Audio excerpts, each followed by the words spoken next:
to the Print Charcha, an exclusive interaction with our valued subscribers. I'm Mona Basu, Assistant Editor at ThePrint. And as our subscribers, you must be following our science coverage.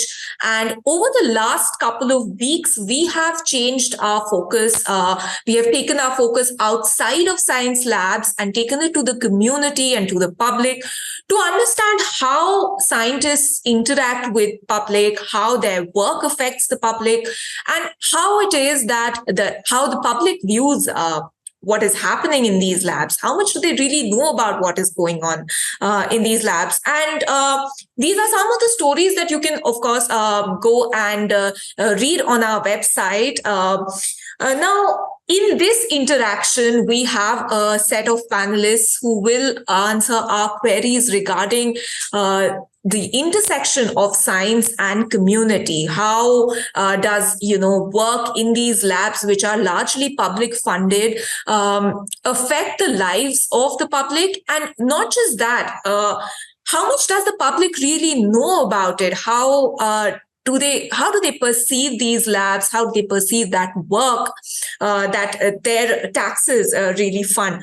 Now, of course, we acknowledge that science plays a huge role in our everyday lives, from improving the technology that we have, making these kind of interactions possible, and in the health sector, in the defense sector, farming, getting weather updates. We are surrounded by whatever are the outcomes of the scientific labs in our country.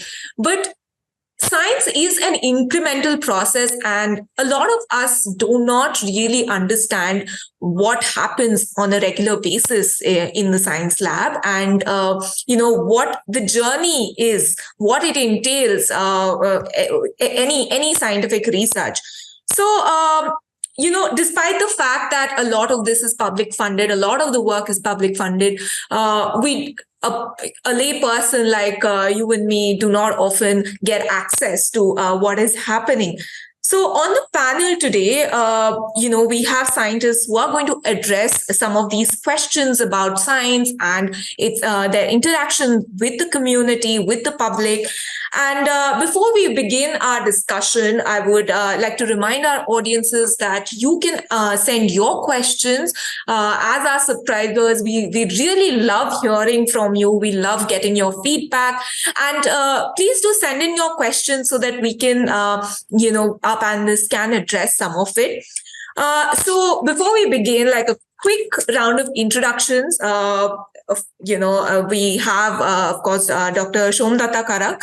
She is a science communicator, and she's currently the Science Communication and Public Outreach Officer at the Center for Cellular and Molecular Biology at Hyderabad. We have Sayantan Datta. They are the faculty teaching associate at Kriya University. Arnab Bhattacharya. Dr. Arnab Bhattacharya is a professor at Tata Institute of Fundamental Research. And Dr. Suvraj Raju, faculty at International Center of Theoretical Sciences, who very kindly has, he's joining us from Canada, and has thanks to all of you for giving us your time. I would like to begin with Dr. Karak, actually. So you are trained in life sciences. You have a PhD. So how is it that you found yourself in this position of a communications officer? How did that come about? And, what really was the thought behind a institute placing such positions? Okay, so let me start with my own personal finding of a place like this. Is that when I was submitting my PhD thesis, that was probably the first time when I started thinking, what do I want to do in my life as a longer term thing? And I knew already by then that academia is not something that I wanted to pursue as a career. And education seemed to be the place that I thought I want to give a try. So after my PhD, I became a Teach for India fellow, and I really wanted to work in education. But when I finished the fellowship and I realized that now, one part of it was just to be employable. I realized that I needed to be in a place where my training in science as well as in education would be appreciated. And that was some around 2016-17, and science communication was just the buzzword beginning to hover around in the Indian community. And so yeah, that was the time when I actually got to know about science communication because I had a lot of peers in the Western universities, and that is where I got to know about it. And I found that, oh, this is exactly where I would probably fit in the best. And that was also the time when I moved to Hyderabad, and I applied to two of the premier places here, and I got selected. But I must also say that that was the time when only premier places were thinking about it. There was that privilege that I had access to such spaces, and probably it worked out. Right. So, coming to you, Shantan, you also have a similar story. You were pursuing your PhD, and then, you are now writing very in a lot of publications. So what led you to switch from neuroscience, I believe, to writing? Thank you. Thanks, Mohana. Firstly, many thanks for inviting me to be a part of this conversation. So yes, you're right. So my training, at least until the part of the PhD that I did, was in neurosciences. And I was pursuing it from the Tata Institute of Fundamental Research, Hyderabad. So what happened was, again, so one was the entire question of buzzword that Somnath has already spoken about. So 2017, 2016-ish, which is just about the time that I enter my master's. I graduated in 2019, that we started to hear of this thing called science communication. And I was very interested in the social sciences and the sciences, and the way schools are structured. I was told that study anything but social sciences, you will get nowhere in life. So of course, one took up science and pursued sciences the way they did. And then just towards my master's, so my master's is in cognitive sciences, which is a highly interdisciplinary field. So already one was exposed to not just studying biology in the way that, let's say, I had done during my undergraduate program, but so in the same classroom you have somebody who's from philosophy talking to somebody who's from sociology, talking to somebody who's doing experiments on monkeys, talking to somebody who's looking at, let's say, neuronal development on a Petri plate. And then when I heard of science communication and the kind of work that was happening at that time, that seemed like a very good opportunity to, in some sense, take forward not just my passion for science, but also for writing that I had found by then. So I did try my hands at a PhD. And when I saw the smallest crack and I saw that, okay, things might not work out, I was looking at what next, and science communication and journalism seemed like the next step. So I started by being the coordinator for the lifeofscience.com, which is a feminist multimedia science collective that was documenting at that point of time stories of women scientists. And they had already done about 300 such reports on women scientists all over the country, covering the length and breadth of it. So I came in and I started documenting autobiographical narratives of transgender, gender non-conforming, and gender non-binary persons in the Indian science ecosystem. And also, so in 2016, the Rohit Vemula incident had happened. The suicide of Rohit Vemula had happened at the University of Hyderabad, which is also my alma mater, my master's alma mater. So that had also left a deep impact on how I was looking at science and the way science was happening in the country. So Rohit was a student of biochemistry, and had been often, at least from what we hear, said that given his caste location, he was seen as somebody who was already unfit for doing science. Right. So then my work essentially became both documenting the voices of autobiographical voices of people who are from marginalized communities and working in some capacity in the Indian science ecosystem. but also documenting how the kind of science, the kind of image that we have of science as being very objective and being, very untouched by the biases that we see in society, how that might not be true. Right. If So, that answers your in fact, question. I am going to come to you and we are going to, address this topic of inclusivity in terms of class, caste, gender, and how that affects, perceptions in science. But going to you, Dr. Bhattacharya, he is a physicist and works with semiconductors, but you also run a forum called Science Cafe. So what was the origin story for that? Okay, it's Chai and Y. I mean, it's a much nicer name. It does not have the word science in it. Sorry. Which is a very critical thing.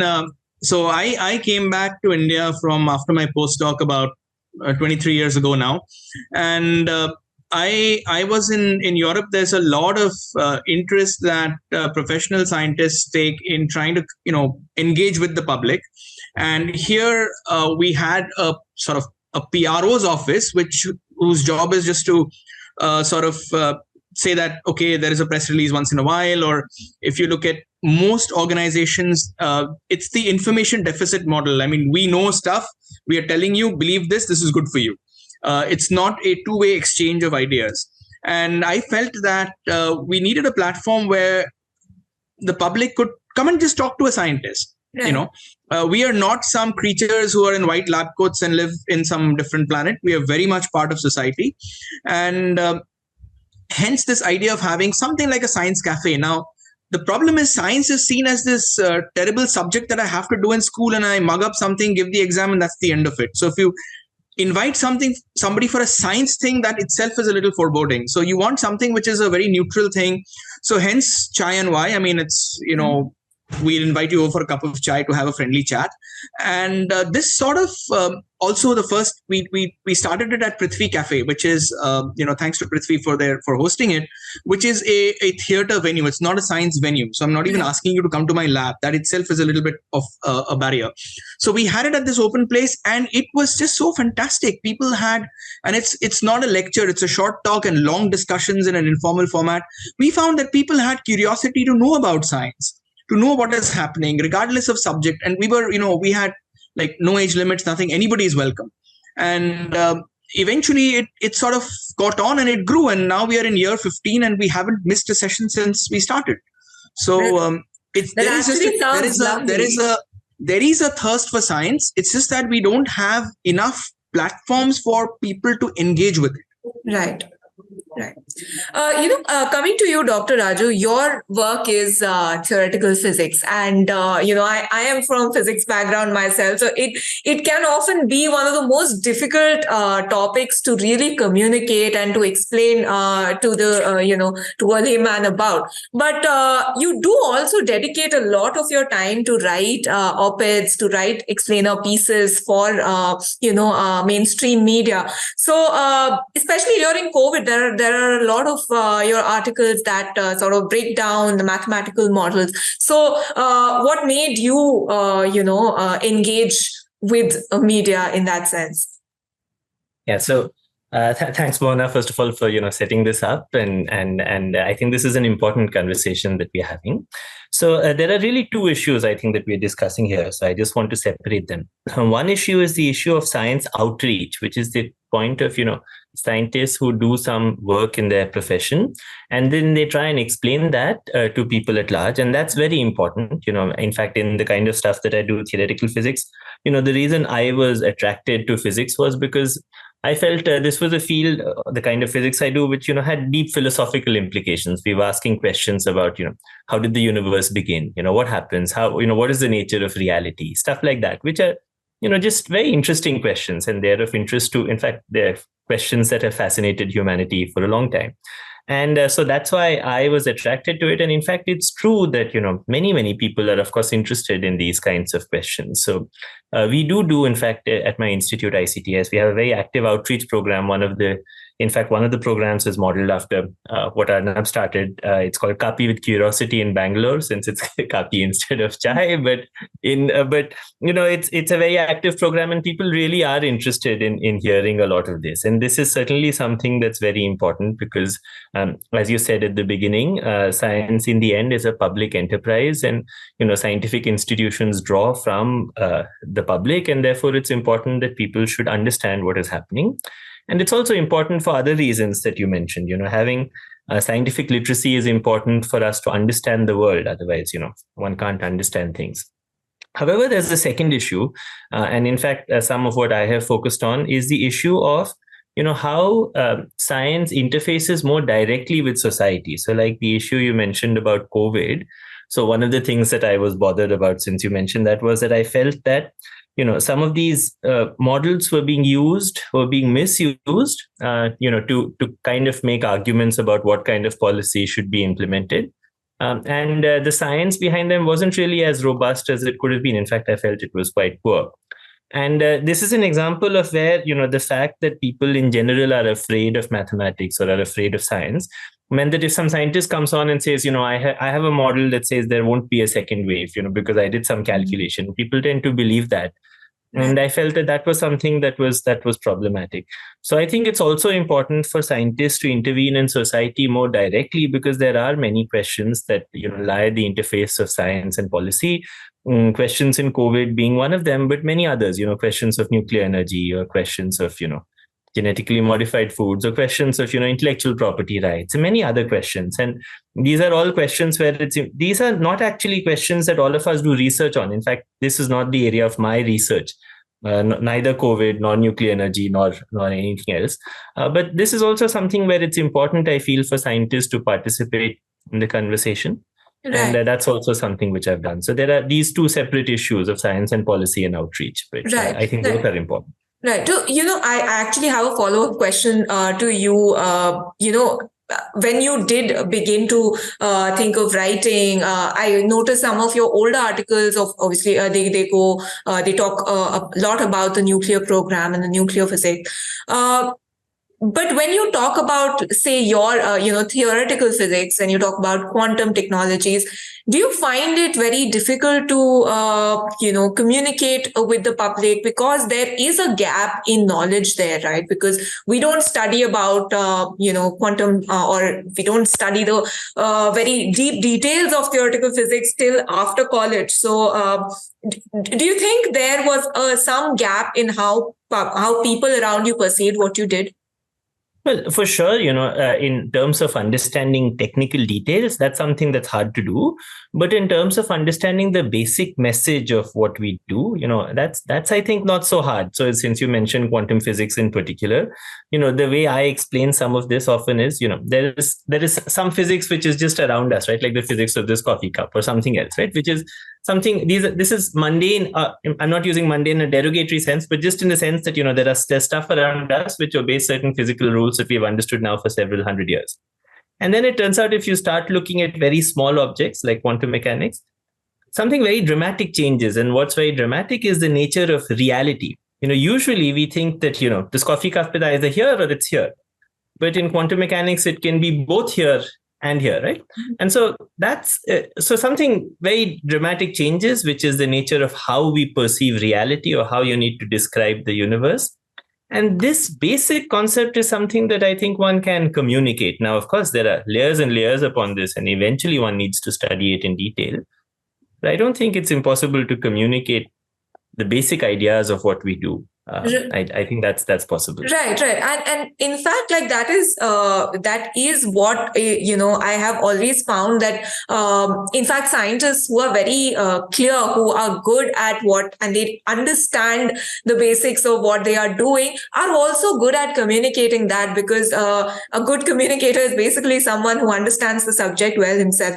So now, Dr. Karak, I'll come to you. So you act as a medium between, public and scientists at CCMB. what has your experience been in terms of facilitating these these interactions? Do you find it easy to get all kinds of scientists to always engage, or are there some who who do not like to engage too much with the public? No, so there's all kinds of scientists, but at the same time, I feel that a lot of them hesitate for two reasons. One is they just think, or they probably are really overburdened with things to do and do not find the time to go out of the way to create either content or create a platform. And when there's like 500 things that you just need to do for this. Two, one can always say that they can be on social media, they can be on Twitter and do it, but a lot of them are very, very social media shy, and I don't think there's any reason to push them otherwise. The third is where they think that their conversation is taken out of context or sometimes gets twisted, and they become very shy of such eventualities. So my work at CCMB has told me that if I facilitate for example, ever since I've joined here, so it is my work to create many of the platforms where they will go and talk, or the accompanying material that will prime the audience towards the science that is going to be discussed on that particular day or that particular forum. If all that is made ready for them, then they are more than happy most of the times. Right. Talking to journalists, I would say that has been the toughest thing that I have I've had with them. I mean, I don't push them to be on social media, so I don't even know how they would respond to that. Mm-hmm. But I have definitely seen hesitation from their end in talking to journalists. They're more open to now doing a press note or doing an institutional social media coverage, mm-hmm. because then they have or they feel that they have much more control on what content is going out, how is it phrased and framed. Right. This is exactly what Dr. Bhattacharya was referring to earlier, that, the communication goes out in terms of press releases, which is what a lot of us see in media, press releases, press notes from IITs, from ISAs, just telling you, oh, we did this and this is how it's going to help, but very little space for us to counter question that, or for, someone who's interested in maybe an industry partner to really engage on a public platform. Maybe, it all depends on connections. And that is what I want to come to next. But Mohana, if I might just add a point there. So in my experience, I've seen that they're okay with talking to journalists, but when they see that the published piece has not been shown to them, that's where they become really, really edgy. I'm not blaming the journalists here, because I don't think journalists need to show their piece that's going to be published, but this is definitely a chasm that exists between the two communities. Right. And it's also, what I was talking about was, talking about access and having this control over, the information, or just sitting in this with this idea that yes, what we are telling you is right, which is what Dr. Bhattacharya talked about. Shayantan, coming to you. You have, of course, like you said, you have extensively written and talked about all of these, these problems that of inclusivity that exist in our societies. A lot of it has to do with the caste privilege and the class privilege, and of course the gender privilege that a lot of scientists have. And of course, like a lot of them did get access to because of such access to education because of that privilege. And do you feel somewhere the fact that they had that privilege of access to knowledge, they do not fully understand the benefits or of being in touch with public, or what another person can possibly gain from these interactions, both in terms of work and in terms of communication, Right. Yeah, absolutely. I think so. One of the reasons why I do think that a science society or a science public interface is very needed and where I actually see science playing a very big role is really in attacking the myths that we have around, let's say, caste, class, gender, sexuality at their core. And, I mean, it's not me who's saying that, but if you look at the earlier writings of B.R. Ambedkar and others, they do take a very interesting narrative of how caste is unscientific as a system and therefore requires abolishing. So for me, seeing this chasm, as Somdatta called it, between scientists and the public, or science and society, it is in some sense science not reaching the potential it should.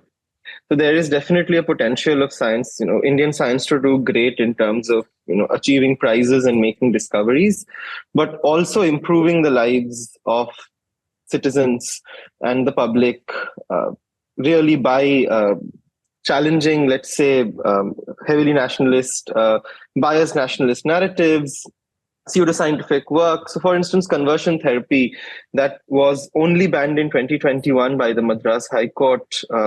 So people who were either queer or trans have been subject to conversion therapy, both by modern medicine practitioners or Western medicine practitioners, and by more indigenous forms of medicine, if one can call them so. Mm-hmm. And it's only in 2021 that the Madras High Court is able to take cognizance that conversion therapy is unscientific and therefore requires banning. I think some of these moves could have come much earlier and the lives of many, many citizens saved and improved if we had scientists actually participating in the process of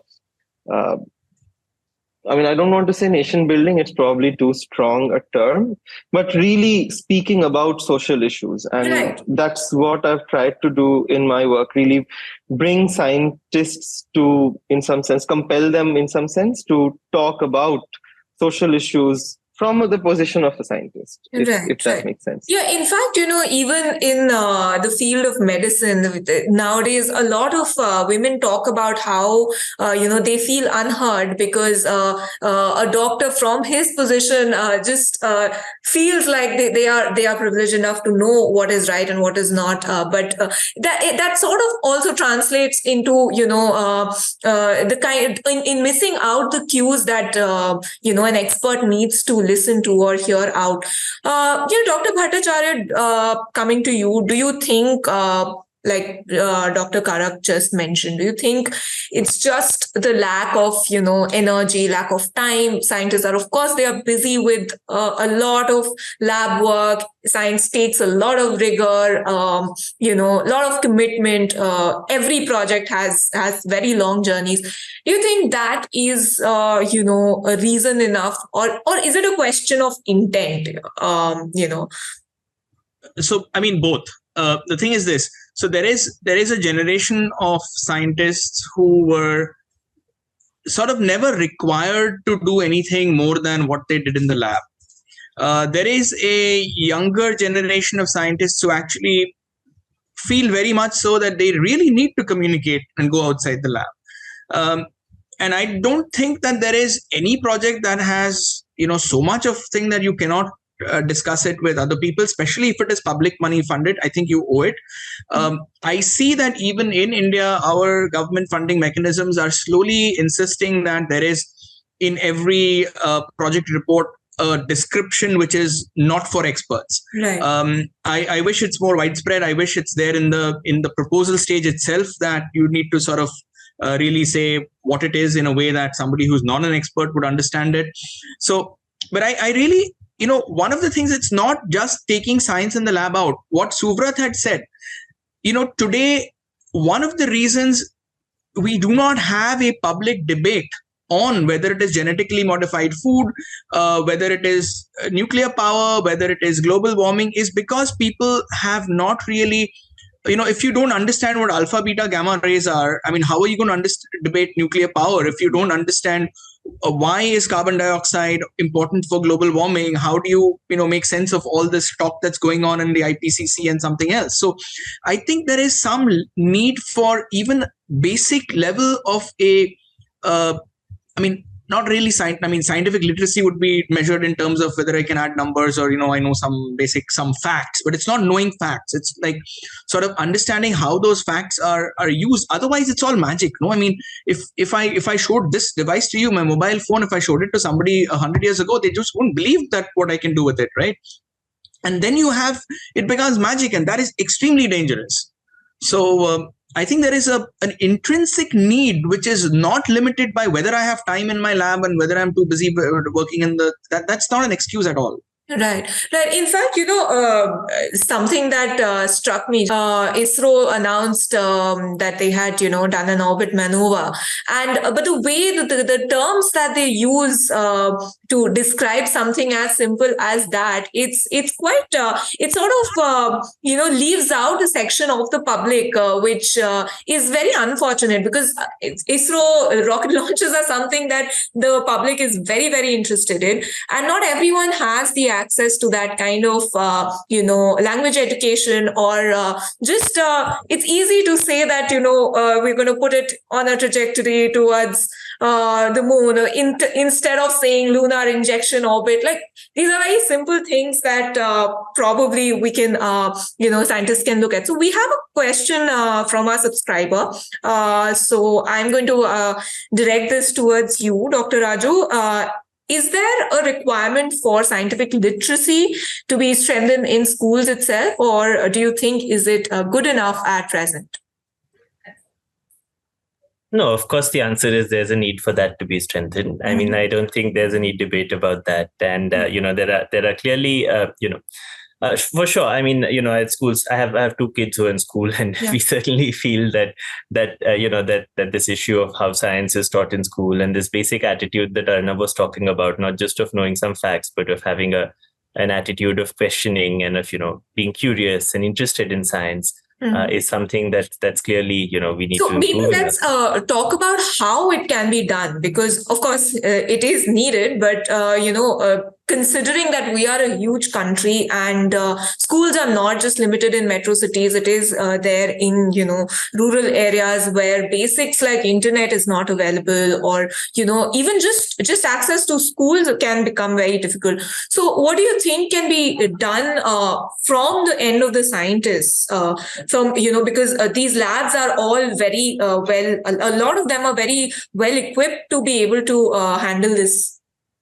Yeah, I think once again, we are talking about many different issues. There is the issue of outreach, which we discussed, which I think scientists need to do. And hopefully, you hope that some of what you do percolates out into broader society. But as you said, if one goes to the issue of education, which is what you just mentioned, then, that's something that clearly the answer is that more resources and more, have to be put into education. That's not something in which scientists, research scientists can directly contribute. I mean, they can contribute, of course, but that's a very small thing. That's a drop in the bucket, a drop in the ocean. In terms of the broader problems that we have, clearly one very significant problem is, as you said, we need more schools, we need better schools, we need more resources in education. We need more resources at every level of education so that people can study what they like, as opposed to, studying what they need to do to get a job or something. And so that is a much broader social problem that, we need to solve. Right.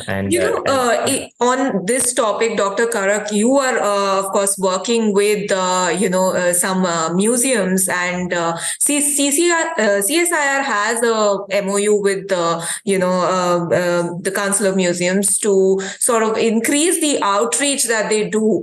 And, can you tell us about what at right now, in an age of, technology and, ready to watch YouTube videos, how much interest do you see from the public? What are the changes that are happening in that space, and what is it that museums can perhaps improve to, bring in more engagement?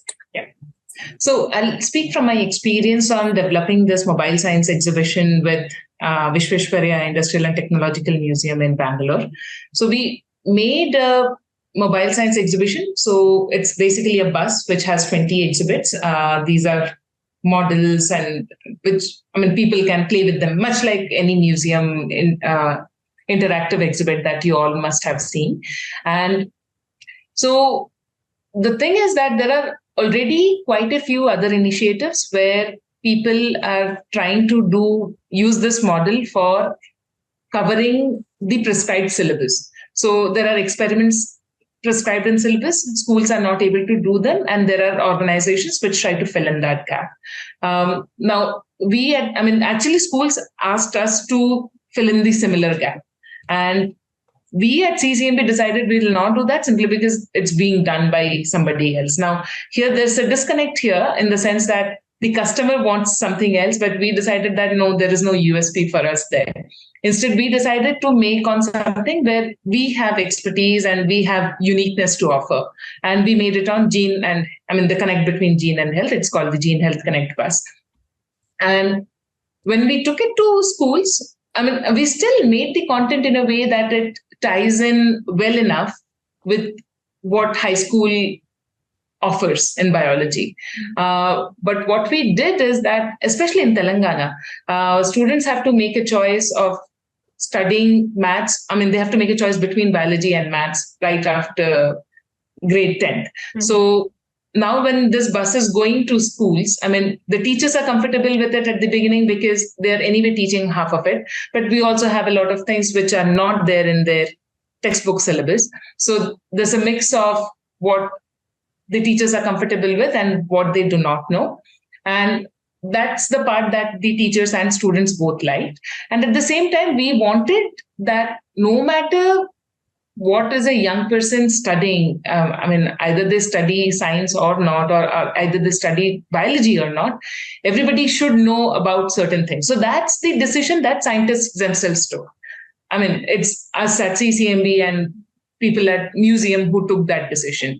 So even though we tried consulting the teachers on the point of what content should go in, they just were not able to help us in the way that we wanted. They were very limited with that this is what our syllabus says, this is what we need to do in our school, and this is all that we will be happy to get from you. Right. But now that they have seen that, okay, we can also have a bus like this, which was not what they had imagined perhaps, now they're probably going to be more open about an initiative like this the next time. Right.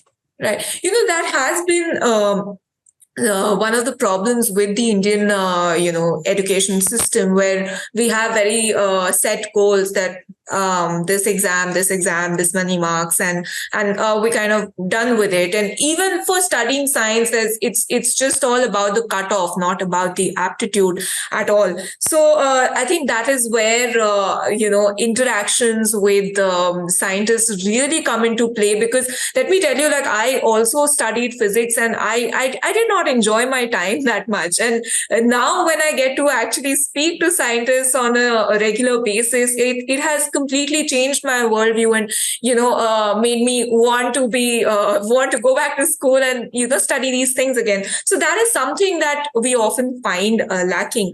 Now, another thing, from a perspective of a journalist, I'll come to you, Shantan. We often see gag orders, going down to these institutes, when this whole Chamoli district, that watershed, the glacial outburst happened, and when, just recently, the environment, the cheetah project also saw a gag order, and ISRO has a blanket, no scientists talking to journalists sort of thing. So, how do you perceive that? What does that do to communication? These are all places that do great science, but we're just not able to access them. Right. So, yeah, the easier bit to answer is that, what they do is, we never get to hear what's happening with the kind of public money that's put into places like ISRO. Even for the Cheetah project, for instance, the kind of money that's put in, the kind of hype that it gets initially, and then, it sort of just goes away from the press. But as a journalist, I think the other critical consequence of these kind of gag orders is that the task of journalism is not just to do public relations for these institutions, but also, like you rightly pointed out, Mohana, counter question them or really ask them what's been happening. And I think we are unable to hold these institutions accountable without being able to ask the questions that we need to. So I really wish that we were able to reach out to scientists. I mean, I don't know a single journalist other than probably one who's been able to report on ISRO without going through a very hard time. And believe me, none of us really want to cause a mess when we are reporting on ISRO. We just want to know about, hey, how did you build this rocket that was launched? That's probably the most that we want to know, and get a couple of quotes from somebody who works there. And perhaps also ask them. So my thing is that if doing that is so difficult, then how do we even ask them a question that's more critical, which is, at least in my opinion, the task of science journalism, which also sets it apart in some sense from the kind of science outreach that we've been talking about and the kind of science education that we've been talking about.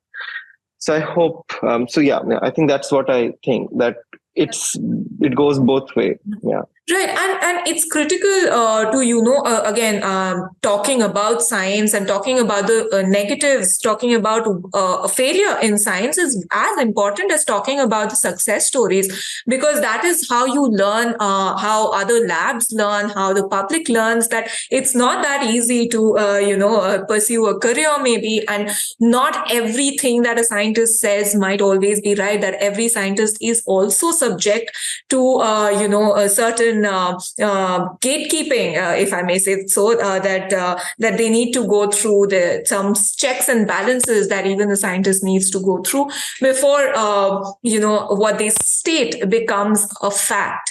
So that is where, like, I feel, Dr. Karak also briefly mentioned this hesitation that scientists have to communicate often comes from this distrust towards how their work will be perceived and how it might be interpreted. Dr. Raju, I see your hand up. So I just want to interject here, because what you said was very interesting. And once again, we've discussed many different things here. But, I think there's I want to explain where this issue of these gag orders and so on come from. You see, one of the things we discussed was the question of scientific outreach. And, as you say, there's reluctance and maybe a problem of culture. But really, and maybe eventually it's subversive, but it's not immediately perceived as something that threatens the status quo, that threatens vested interests. So outreach is something that's strongly encouraged now, at least in good scientific places. Yes. Like, in our institute, outreach is encouraged very strongly. And, you go to ISC, public outreach is encouraged very strongly. On the other hand, questions of discussing with the media where, which might raise questions about the internal organizational structure, or which might do something which contradicts the narrative that the government is putting forward, that is something that the government really doesn't want. That's something the state doesn't want, and organized scientific organizations, actually not just the government, the way they are structured, really don't want. So if you look, for instance, at what happened in IISER Mohali recently, where some scientists signed a letter and they were just shut down by the institute, because the institute doesn't want scientists to participate in any discussion that might be even slightly subversive. So this is a problem of, just trying to protect vested interests, trying, a director or an institution that runs an opaque organization, or, the government that wants to make claims and doesn't want to be challenged. And they just want to desperately ensure that, this doesn't change. And so that's where some of these gag orders come from, which should be separated from the issue of just discussing what you found in your lab or what you found in your research. Which often is encouraged, even if that might ultimately, lead to more literacy and might be subversive. So I think we should separate these two issues, and the attitude of the powers that be towards them is very different. Right. Dr. Bhattacharya, I want to just learn from you, since you have, since you run Chai and... Burnt my fingers.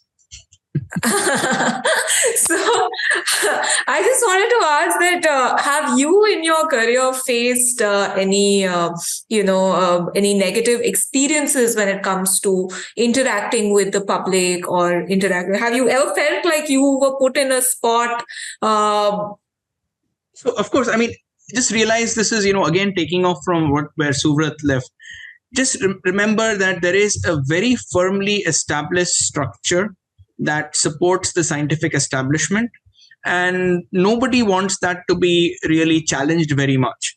So now, I'll give you an example. If you want to talk about, how great is this, since we're talking about ISRO and rockets and, difficult. If you want to, how great is our space program? This is why we do it. Something that is great.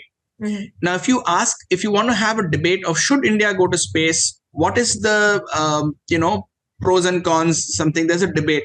Then people ask, how can you even ask this question? That's looked at. Now you're trying to, you're doing something which is a disservice to the institute.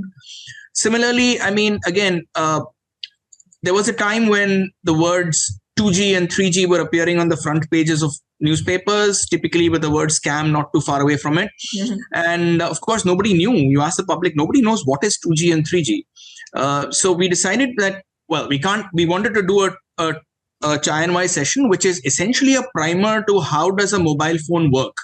The sort of 101 of mobile telephony. Right. And we just had a thing which was called 3G, 4G, kya hai ji, which was just a very interesting way of titling it.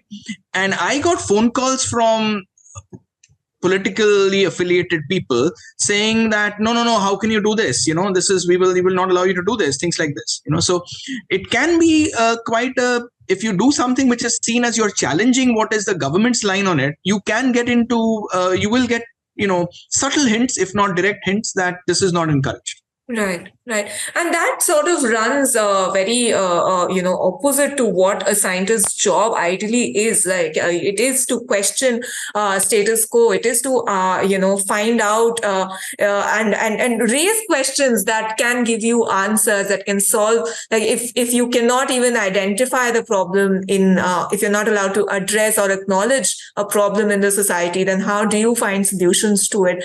And if you do not interact with all different, aspects of the society, then how do you know what research questions to follow up next? We are coming to the end of the session, so I would like to quickly go and ask you all to add like some last comments on what do you think can be done, what should a scientist do, maybe quickly, just what are the advantages of a scientist, actively engaging through their work with the public? Dr. Raju, if you would like to start. Okay, so, I think it's really important because scientists, as Arnab said, also are part of the society. And so, of course, they need to engage with society. But, we are also privileged, and the fact that we receive public support kind of makes it our responsibility to engage with society. And we also sometimes have an understanding of, various technical issues, even if they are not directly related to our research. And so for all these reasons, it's very important for scientific institutions to engage with society. This, I believe, is something that, is often discouraged. And I think that's something that the scientific community should do. In fact, this is something I wrote about last week, is that, there's a key value in science, which is that, we need to challenge authority and we need to challenge the arbitrary use of authority. So in fact, I think it's important for the scientific community as a whole. One of the key needs today is that we should go out and we should speak our mind, even if we are told by institutions and organizations not to do so. This kind of use of authority and these gag orders just need to be challenged. And surely if the community as a whole does it, it'll be something that, will not be stoppable. So I would say that that's something that the community needs to do urgently today, which, to meet this need of engaging with society, which is very important for many reasons, as we've discussed. Dr. Karak, since you regularly are already in this, you're in outreach, and you also do get to interact with media, trying to ask negative questions. So, what do you think scientists need to do? How do they gain trust in the public and the media and engage more? So, actually, I feel that scientists have a much better relationship with public, at least the one that I generally come in contact with. It's the media that they do not trust much. Mm-hmm. And I feel that happens for two reasons. One is they do not have a sustained relationship with a certain journalist. Mm-hmm. I also feel that it's only very recent that India has been producing a targeted science journalist clan of people. Otherwise, it's been like journalists who cover everything. Science is a little part of it. And there are enough examples of flawed coverage. There's no denying to that. And not only flawed, like people do not even correct it. So it's a two-way relationship. One, journalistic community needs to have dedicated people who understand the subject enough so that the conversation can go to the more difficult questions. Two, there needs to be, and then I feel that, I see that it is much easier for scientists to trust the science journalists than just the journalists. So there's definitely a quality check that's happening at their level as well. At the same time, I do realize that scientists will also need to become more comfortable with the new age modes of how they can be more interactive with public, where they probably will need to go beyond just this mode of meeting people in person, because the only disadvantage to that is how many people will you meet? 100 at a time, probably. And so they need to get into that space. And frankly speaking, I only hope that the newer generation of scientists will be in that position. Right. Shant, coming to you, what do you think needs to be done to address the divide, the discrimination, or the lack of access that stems from it, and how can how can scientists make it easier for you also to do your job? Right. So I think so one thing that is very important is that when we talk about what is why do we interview scientists in our reports? So the idea is that most scientists are probably expecting that we're going to interview them when we are covering a paper that they have produced. My point is that that if you are a geneticist, I should still be able to interview you if I am writing a piece on legalization of homosexuality or decriminalization of homosexuality in the country, which has in the past pseudoscientific arguments have been used in its criminalization process. So what I'm effectively saying is that scientists also need to talk to journalists like myself, not just on the papers that they produce, but on social topics that are not very disjuncted or unaffected by science. So I'm hoping that if scientists are also to start speaking about not just hard science that happens in their laboratories, but about the kind of ways in which science impacts the society, we'll be able to bridge this gap slightly more and also humanize the scientist as somebody who's thinking about the society and not just their. Right. So, communicate more effectively when the questions are not as comfortable as you would like them to be. So that is, I think, the key point here. Dr. Bhattacharya, you have already, made a very successful model of outreach there. And how do you think that can be replicated in other institutes? And what more can scientists do? So, actually, I want to step back completely. What is science? Science is, what we need to get across is science is not memorizing those facts in a science textbook. It's just exploring the world around us. And that world could be, a world in a flower that you see, the world in my mobile phone, a world in a cell in my body, a world in a planet in a galaxy far away, whatever it is. And, the only way we find out about the world is by asking questions. And unfortunately, every kid is a fantastic scientist because they're asking questions. Somehow when we go to school, we tell them, don't ask questions, just believe what the teacher tells you or the book says, right? And this is what we need to, if we have to have a overall public that is engaged and is asking questions, whether it is questions about science or questions about everything else, it is this, we have to get people to understand that science is a process, right? That everybody does. You don't need a scientist to be, doing science. You do science when you decide which rice thing should I buy in a shop, right? Or which milk packet should I get? You're being a scientist if you're asking logical questions. And this thing is, I think, where we really need to get society to, because once there are people like that, they will automatically demand the answers from professional scientists or whoever are doing science in the lab. And, of course, I do think outreach is important, and it's important to be able to sort of make sure that, it's okay to make science fun. Right. It need not necessarily be something which is so serious and something, and we can discuss it only in a very, it's okay to make science fun. Right. That's a key takeaway for our audience here, that ask more questions and don't be afraid to reach out to scientists. In fact, I found a lot of them are very eager to talk about their work. Of course, we've been discussing more about the ones about all the times that we get blocked from access, but there are a lot of scientists who are very, very open to interacting with the public, who love talking about their work, not only on social media, but also through, different public forums, through schools, museums. So it's a good idea to actually reach out to them, to interact more with them, for parents to organize, little discussions. And now that we have online discussions, it's become even more easier. So thanks to all our panelists for joining us and for this engaging discussion on how we can make science more accessible and how scientists can better reach out to the community. Of course, I would like to thank our subscribers for your constant contributions to us, that makes our work possible and makes us that it enables us to actually reach out to you with the best stories, and not only in science but across beats.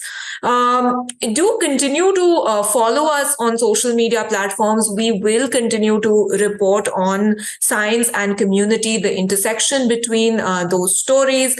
And in fact, like some of the stories that we have done in the past highlight, the interaction of science and communicators. You can find it in our website. There was a story from Sandhya Ramesh about girls building satellites in UP villages, and scientists, citizen scientists, actually becoming better weather update sources than the IMD. So these are some of the kind of stories that we have already done, and you will expect to see more in the future. This was our 10th Print Charcha. Thank you so much for joining us, and we will continue to keep coming back to you with the Print Charcha. And if you have ideas for new topics that you think that the Print should address, that should be discussed, please feel free to write to contributions@theprint.in.